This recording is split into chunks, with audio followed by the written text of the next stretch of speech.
Kembali lagi bersama kami, saya Stefa Mustafa Dian bersama Kak Junas Mirardiansyah selaku Ketua IBL atau Indonesian Basketball League. Jadi Kak, bagaimana ya perjalanan Kakak dalam menempuh em, untuk menjadi direktur utama di IBL? Panjang sih sebetulnya ceritanya. Tapi gini, dulu kan pas sekolah SMA Iya. 3 main basket, ikut tim basket juga. Waktu itu Mm-mm. aktif lah dari kelas 1, kelas 2, kelas 3 selalu ikut tim.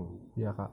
Terus selesai sekolah, masuk kuliah, Hmm. mulai tuh ikut latihan sama klub yang profesional Iya Kak. sampai pertengahan tahun kuliah ikut gabung di Hmm. tim profesional. Sempat main lah 2 tahun. Iya Kak. Lulus kuliah berhenti basket karena kerja kan, jadi Iya Kak. basketnya cuma jalanin sebagai hobi aja. Nah, habis itu kerja, saya dulu di media kebanyakan. Kerjanya sempat di majalah, sempat di radio Prambors, radio Female, Delta, banyak lah. Ya, Radio Radio-radio Prambors lumayan terkenal sekali ya Kak di generasi muda ini. terkenal, masih terkenal kan sampai sekarang ya. Ya, sangat terkenal Kak. Gitu terus masuk juga ke media, sempat megang lagi yang di luar radio, majalah, koran, TV, digital. Hmm. Terus 2018 kemarin dapat kesempatan untuk bantu sebagai panitia Asian Games. Oh, Asian Games. Nah, Ya, itu kan ajang olahraga terbesar terbesar ya di Asia ya. di Asia. Selesai Asian Games, alhamdulillah kemarin acaranya sukses. Balik lagi ke kantor. Iya. Nah, kebetulan di kantor waktu itu ada kerjaan, ada yang bidangnya media, ada yang olahraga. Hmm. Yang olahraga itu salah satunya adalah punya IBL, Liga Basket IBL, ya. Profesional. Nah, jadi dikasih kepercayaan tuh untuk menjadi direktur utama IBL sekarang gitu. Iya, Kak. Jadi saya dengar juga Kakak pernah jadi ketua basket di SMA 3 ya tahun 98. Apakah itu benar, Kak? Ketua ketua basket enggak? Oh, ketua basket enggak ya? Ketua basketnya waktu itu ada, saya main aja. Oh, main aja. Main terus kelas 3 memang sempat jadi kapten. Oh, kapten ya. Tapi kan ada ketua yang ngurusinnya tuh, tapi Oh, bukan. berarti Bukan ketua yang sama itu. kapten beda ya, Kak? Beda, beda. Maaf, Kak. Beda. Beda. Perspektif saya di sini beda. Terus semenjak di BL ini pengalaman yang Kakak dapat apa aja nih, Kak? Pengalamannya di IBL kalau dulu kan sebagai pemain yang main di lapangan. Kalau sekarang tugasnya untuk memastikan penyelenggaraan liganya kan. Jadi Oh, gimana iya. supaya penontonnya makin banyak, kompetisinya makin seru, makin inovasi gimmick-gimmicknya ya. Iya. Kan ada banyak acara tuh selain pertandingan basketnya. Terus gimana juga memastikan ini bisa jadi industri yang baik gitu. Jadi ini olahraganya sama, cuman yang dikerjain beda. Kalau kita sebagai atlet, ini kan sebagai penyelenggaranya. Sebagai penyelenggara ya. Sejauh ini sudah sampai mana IBL dalam masa pandemi ini sudah ada perkembangan seperti apa, Kak? Menurut Kakak? Sebelum pandemi lagi bagus-bagusnya, Iya. lagi naik, terus penontonnya makin meriah, makin penuh, di setiap kota kita keliling sold out terus. Terus ya namanya pandemi kan ya semua, bukan cuma basket, seluruh olahraga, nggak cuma di Indonesia, di seluruh dunia stop. Nah, tapi sekarang udah mulai ini mencoba untuk cari formula baru lah. Jadi kan bikin kegiatan sekarang nggak boleh pakai penonton. Iya, Kak. Nah, jadi harus manfaatin digital, Hmm. terus harus bikin inovasi-inovasi, terus harus bikin dengan protokol kesehatan yang ketat. Nah, itu kita udah lagi siapin. Nanti mudah-mudahan awal tahun depan kita bisa mulai lagi dengan format yang baru. Format yang baru itu bila keadaan sudah membaik, apakah akan menjalankan format baru tersebut atau Formatnya nanti kemungkinan besar masih tanpa penonton. Jadi orang nonton pakai, ya kan sekarang di website, di YouTube gitu bisa kan. Ya. Terus sistemnya kita pakai sistem bubble. Karantina sih sebetulnya kalau di mungkin yang ngikutin NBA tahu tuh ada sistem bubble. Jadi semuanya masuk di hotel yang sama, lokasi yang sama, selama penyelenggaraan nggak ada yang boleh keluar masuk, mau makan, semua aktivitasnya di situ Ya. sampai pertandingan. Jadi itu lumayan menarik ya, Kak. Terus kan lagi masa pandemi seperti ini ya, Kak. Menurut Kakak gerakan apa sih yang bisa dibuat pemuda-pemudi yang berhubungan juga dengan olahraga basket ini untuk kedepannya agar Indonesia ini tuh nggak seperti ini terus. Kan basket contohnya ini lagi sedang agak shutdown ya Kak bisa dibilang, tapi sedang dalam proses formula baru. Nah, menurut Kakak apa yang bisa dilakukan pemuda-pemudi ini untuk kedepannya yang berhubungan dengan tersebut? Ya pasti gini, karena pandemi ini ngelihatnya harus berarti kesehatan itu memang nomor satu ya. Jadi ini menjadi pelajaran buat semua sehingga nanti waktu balik ke kondisi normal ya jangan faktor kesehatan itu jadi tetap diabaikan lagi gitu, tetap harus nomor satu. Terus kan sekarang kalau mau main basket harus pastiin kenal sama lawan mainnya, dia dalam keadaan sehat apa enggak, dia tertular apa enggak gitu, dia ngelakuin cek kesehatan apa enggak gitu kan, jadi harus saling jaga nih, harus tahu sama tahu. Nah itu yang paling penting. Terus yang kedua juga, meskipun pandemi sekarang lagi terjadi, banyak hal yang bisa dilakuin. Contohnya kayak gini kan, teman-teman SMA 3 kreatif bikin program video, Iya, bikin benar sekali. ngobrol. Kan sekarang orang banyak kan di rumah aktivitasnya. Iya Kak. Di rumah, internetan, ya semua digital kan. Nah, Device kebanyakan. berarti ada peluang tuh untuk bikin konten-konten kayak ngobrol gini, terus nanti Iya. bikin ngobrol lagi sama apa, supaya orang-orang yang di rumah tetap terhibur. Kan kalau dulu cari hiburannya mungkin dia pergi ke mall, dia pergi ke tempat nongkrongan, pergi kemana, ini kan Benar nggak bisa. sekali Kak. Iya Kak. Kita jadi terjebak ya Kak dalam Terjebak. suatu tempat gitu ya Kak. Jadi Tapi kita nggak boleh pemikirannya terjebak dari ke hal yang itu aja, Iya, harus pemikirannya dari harus luas ya Kak. sisi lain gitu. Iya. Oh ya udah, kita bikin sesuatu. Kayak sekarang kan konser banyak online, Iya Kak. kegiatan olahraga sekarang juga udah mulai kegiatan online, talk show, macam-macam. Iya Kak, benar juga Kak. Eh, saya ingin bertanya juga Kak nih. Kan Kakak sebagai pernah menjadi kapten SMA 3 basketball tahun 98 kan Kak?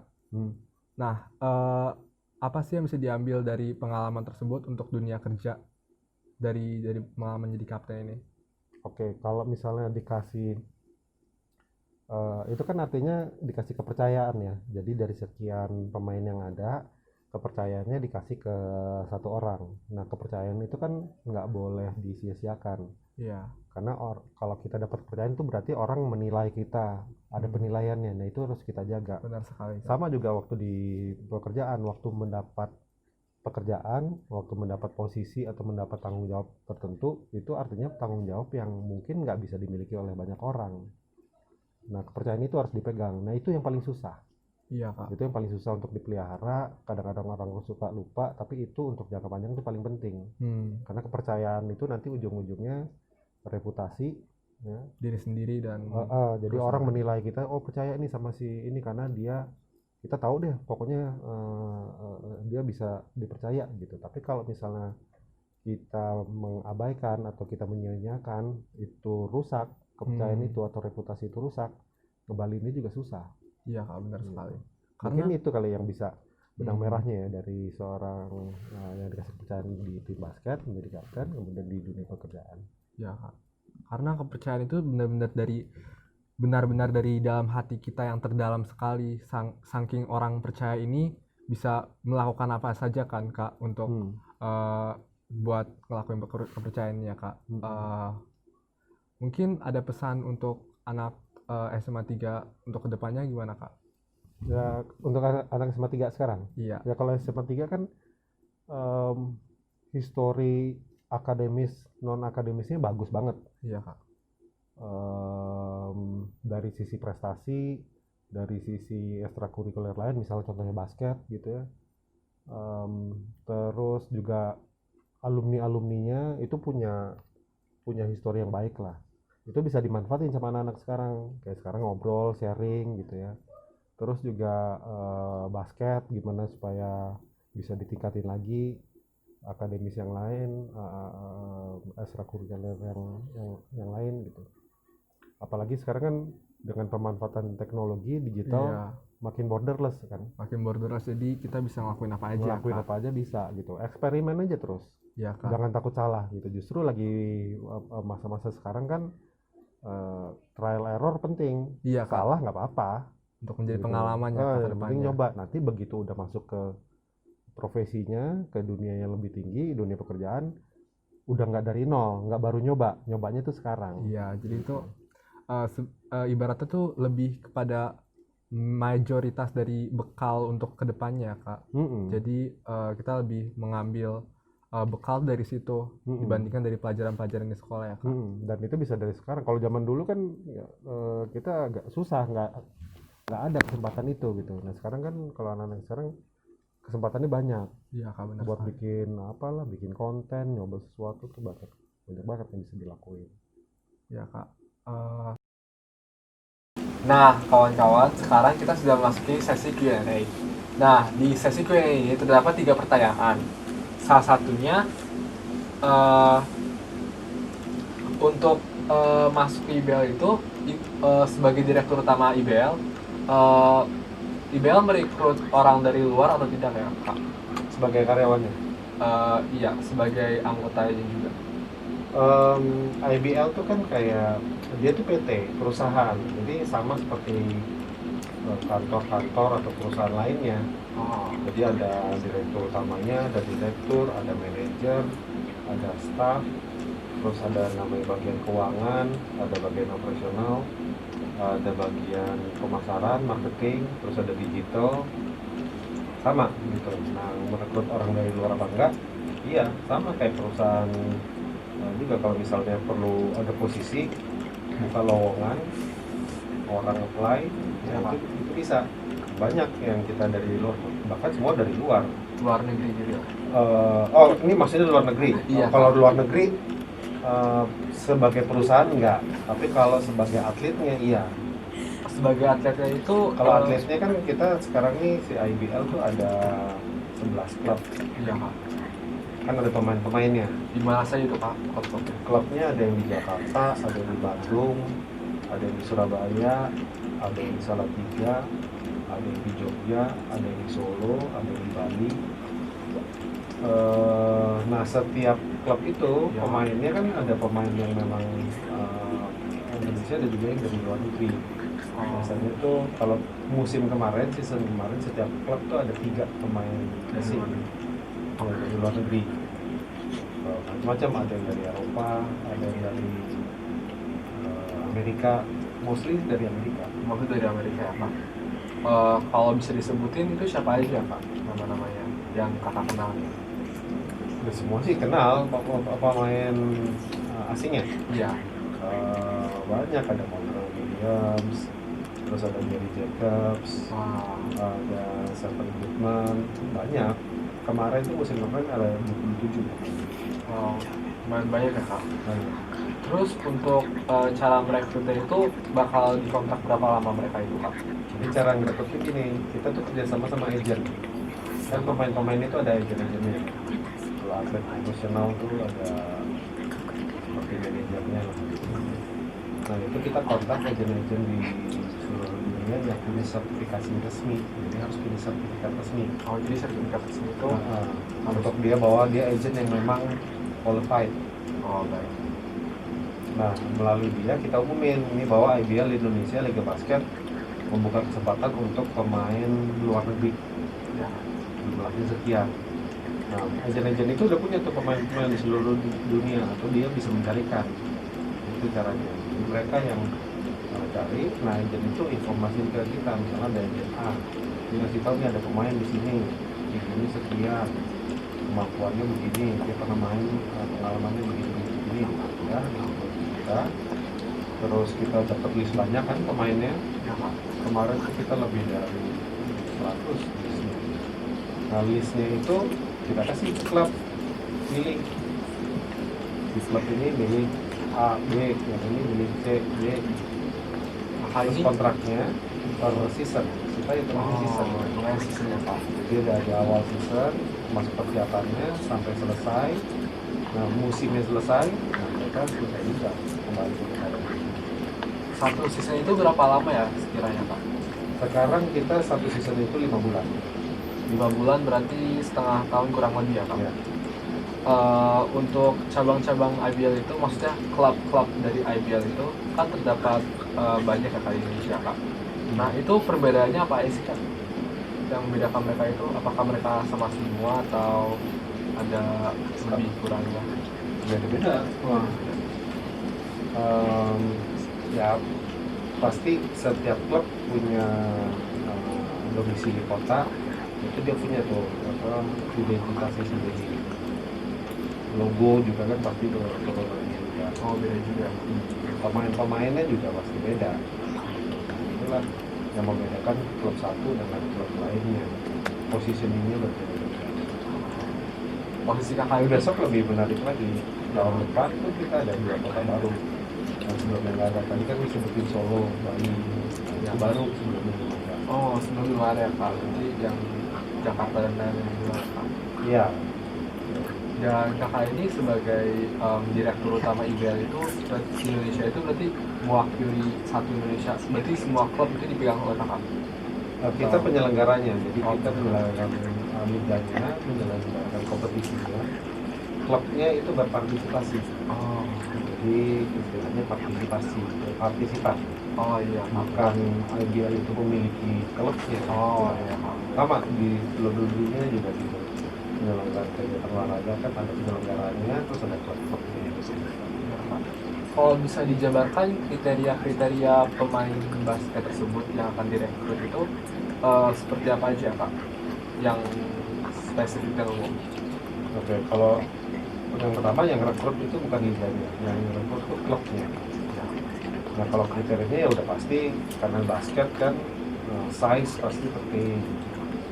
Terus selain size juga pasti intelijensinya juga penting. Kemudian ketiga juga pengalaman penting. Karena kan ini liga profesional, jadi liga utamanya tuh liga yang paling atas. Jadi memang pemain yang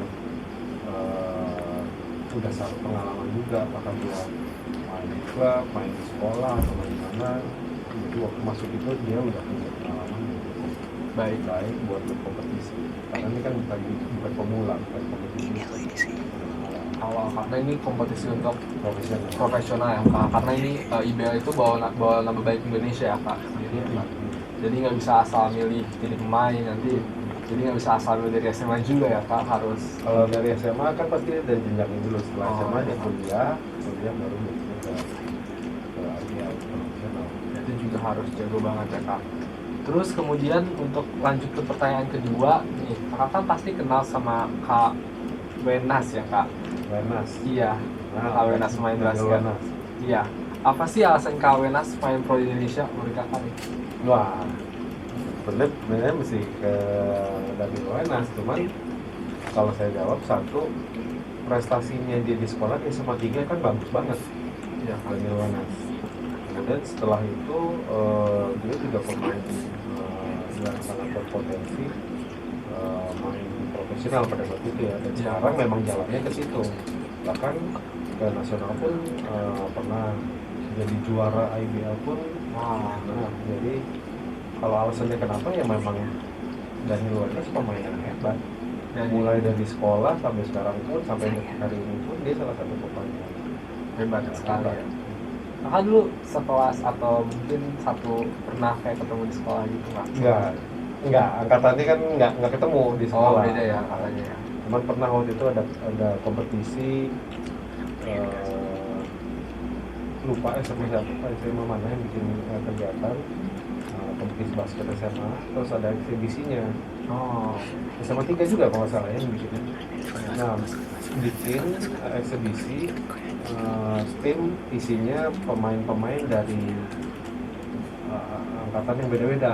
Jadi dari senior sampai yang sekarang tuh. Jadi ada angkatan saya, ada angkatan yang lebih tua dari saya, ada angkatan yang di bawah dari saya juga. Salah satunya dari yang lain masuk. Nah, kita sempat main di situ satu tim untuk eksibisi, untuk main senang-senang. Lawan All Star SMA yang masih di SMA 1. baik kak. Berarti nggak mandang kelas ya kak, nggak mandang angkatan. Jadi lebih nggak mandang kayak saya lebih senior, saya lebih bisa ya kak. Waktu itu kakak satu tim berarti ya kak? Enggak, waktu itu satu tim karena ada pertandingan eksibisi aja sempat Iya. ketemu di situ. Kalau di sekolahnya nggak pernah ketemu. Iya, berarti kakak bagus juga kak itu. Terus yang terakhir pengalaman yang berkesan sama kakak Wenas itu tadi sudah disebutkan ya kak. Kemudian cara masuk IBL itu apa saja kak? Cara Masuk sebagai apa dulu nih? sebagai karyawan, sebagai anggota, sebagai pemain di sana yang bisa kita lakukan sebagai pemuda itu apa aja? Oke, kalau sebagai pemain dulu ya, sebagai pemain kan bukan ke liganya, pemainnya itu ke klubnya. Jadi yang merekrut ke klub. Ya. Nah, untuk bisa main di klub profesional, itu tadi satu di sekolahnya pasti dia harus punya prestasi dan udah aktif lah, baik di sekolah maupun di klub. Latihannya juga intensif.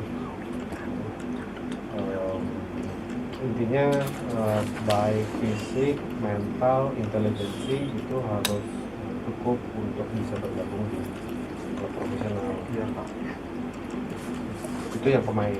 Terus untuk yang karyawan, ya tadi yang saya bilang kan seperti perusahaan. Jadi perusahaan itu ketika dia membuka lowongan, ya semua punya kesempatan yang sama. Contoh nih, sekarang kita juga lagi open recruitment untuk nambah tim digital kita. Jadi ada video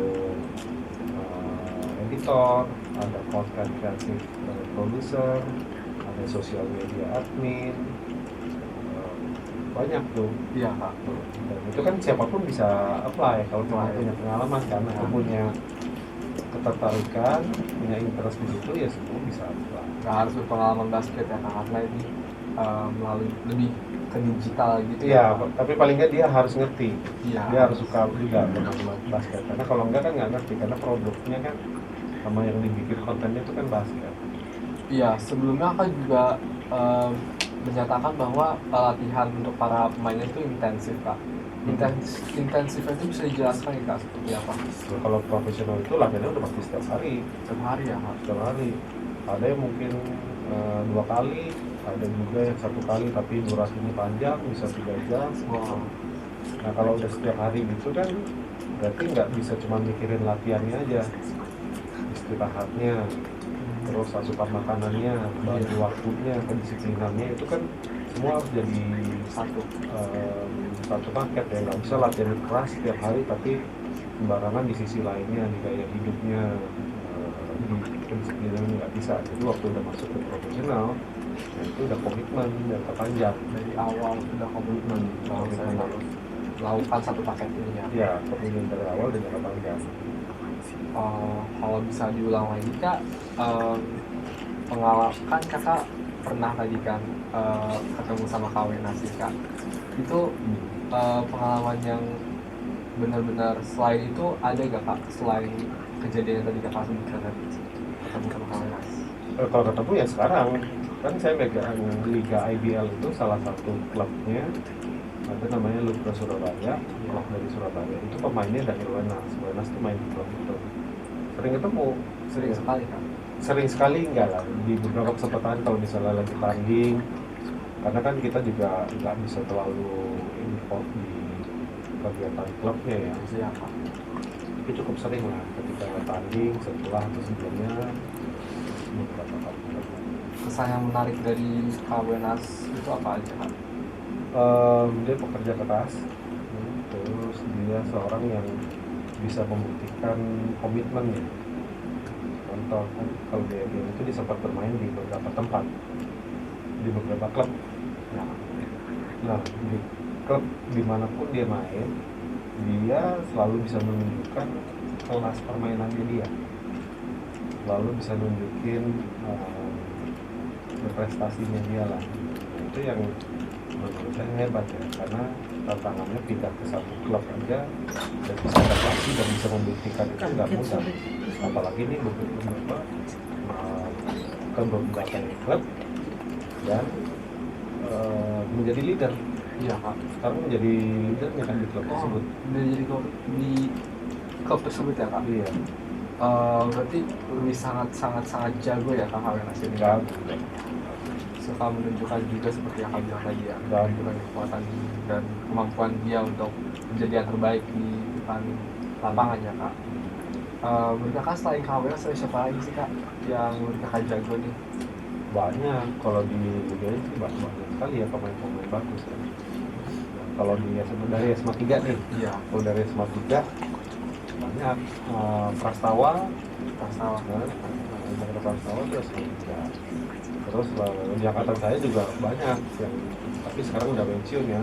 Kalau dekat saya itu ada Rico Hartono, terus ada Andri Tiara, terus di bawahnya ada panggilannya Andi Batam, ada Christian Marcelo, ada Armandi Mahendra, banyak banget. Terus di senior lagi yang dulu di atas angkatan saya banyak juga, ada Budi Mansyah, Torori. Jadi basket tuh di sepertiga lah sesuatu yang nggak bisa dilepaskan. Kakak selalu mencatat pemain yang bagus. Kakak ini kenal sama mereka dan sering ketemu juga kak. Ya karena satu lingkungan basket ya bisa ketemu lah. Kesan kakak nih selain Kawenas apa aja kak untuk pemain yang lain yang menurut kakak jago dari SMA 3? Kesannya ya pokoknya kelihatan lah orang yang memang suka banget, cinta banget sama basket. Terus mulai dari sekolah, gimana dia main di sekolah, gimana dia latihannya, gimana dia sacrifice-nya, artinya sacrifice itu latihan sebagainya. Ya itu membuktikan dia menjadi pemain seperti apa pada saat di profesionalnya. Tapi menurut Dan kakak semua bagus-bagus. iya kak. Tapi menurut kakak keinginan untuk menjadi pemain basket itu bisa saat seperti udah masuk IBL ini kan keinginannya sangat kuat ya kak. Berarti kayak menunjukkan niatnya sangat kuat ya kak. Bisa saja nggak kalau menurut kakak niat tersebut menjadi turun gitu kak dan hilang untuk selamanya?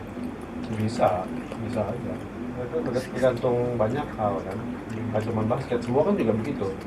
Kalau kita suka terhadap sesuatu itu kan pasti ada tantangannya, up and down-nya kan ada. Nah, tinggal kita balik lagi waktu komitmen awalnya, semangat awalnya itu seperti apa, mimpinya seperti apa. Nah harus ada mimpi ya. Mau di basket, mau dimanapun, bidang apapun, semua teman-teman pasti harus punya mimpi karena mimpi itu yang menjadi semangatnya kita untuk mencapai sesuatu. Karena makin tinggi kan berarti harusnya makin cepat, makin effortnya harus makin kuat lah. Harus makin mikir ya kak, harus makin saya harus bisa nih menangin Iya. harus ada kekuatan ya kak. Nah di dalam mencapai mimpi itu kan kalau misalnya ada naik turun ya itu biasa.